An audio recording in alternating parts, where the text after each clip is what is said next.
सिद्धू मूसेवाला की संघर्ष भरी कहानी। सिद्धू मूसेवाला, जिनका असली नाम शुभदीप सिंह सिद्धू था, पंजाब के जिला मानसा के छोटे से गांव मूसा से ताल्लुक रखते थे। बचपन से ही सिद्धू को संगीत का बहुत शौक था, लेकिन एक छोटे गांव का साधारण लड़का होकर इस मुकाम तक पहुंचना आसान नहीं था। बचपन और पढ़ाई। सिद्धू का बचपन एक किसान परिवार में बीता। उनके पिता सेना में रहे थे और माँ गांव की सरपंच थीं। गांव के माहौल में रहते हुए सिद्धू ने बहुत संघर्ष देखा। लोग कहते थे कि गांव का लड़का गाना बजाना करेगा तो जीवन में कुछ नहीं बनेगा। इसके बावजूद सिद्धू को हमेशा संगीत की ओर खिंचाव रहता था।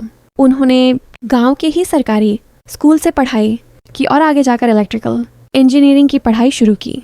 पर पढ़ाई के साथ साथ उनके मन में गाने लिखने और गाने का जुनून और बढ़ता गया। शुरुआत लिरिक्स राइटर से सिंगर तक। सिद्धू ने शुरुआत में खुद गाना गाने के बजाय गाने लिखे। उनका पहला लिखा हुआ गाना लाइसेंस था, जिसे पंजाबी गायक निंजा ने गाया। यह गाना हिट हुआ और सिद्धू को पहली बार पहचान मिली। लेकिन यहाँ भी लोग उन्हें सिर्फ लिरिसिस्ट मानते थे। सबको लगता था कि ये लड़का अपनी हैवी वॉइस के कारण कभी गायक नहीं बन पाएगा। लेकिन सिद्धू ने हार नहीं मानी। 2017 में उन्होंने खुद गाने का फैसला लिया और अपना पहला गाना सो हाई रिलीज किया। ये गाना इंटरनेट पर धमाका कर गया और सिद्धू का नाम सीधे दुनिया भर के पंजाबी म्यूजिक लवर्स तक पहुंच गया।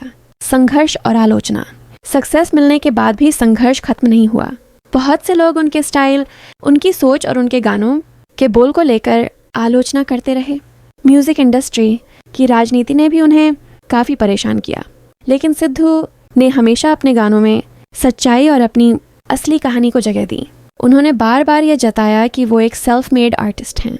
उनका गाना जस्ट लिसन उन आलोचकों के लिए एक जवाब था, जिसमें उन्होंने साफ कहा कि मैं किसी के दम पर नहीं, अपने दम पर बना हूँ।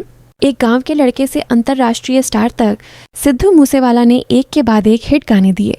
इस Jatt, self made, Tochan, bad fellow, dollar और आगे चलकर सो हाई, लेजेंड, 200 माइंड 5, द लास्ट राइड जैसे गाने उनकी पहचान बन गए।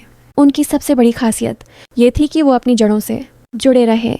उन्होंने कभी अपने गांव, अपने माता पिता और पंजाबियत को नहीं भुलाया। युवाओं की आवाज़। सिद्धू सिर्फ एक गायक नहीं रहे, बल्कि युवाओं की आवाज़ बन गए। उनके गानों में पंजाब की हकीकत, गांव की संस्कृति और युवाओं की तकलीफ़ें झलकती थीं। उन्होंने हमेशा अपने संघर्ष और मेहनत को खुलकर लोगों के सामने रखा। यही वजह है कि लाखों करोड़ों लोग उन्हें सिर्फ गायक नहीं, बल्कि रोल मॉडल मानने लगे। नतीजा। सिद्धू मूसेवाला की कहानी हमें ये सिखाती है कि चाहे हालात कितने भी मुश्किल क्यों ना हो, अगर आपके अंदर मेहनत और जुनून है तो आप दुनिया में अपनी जगह खुद बना सकते हो।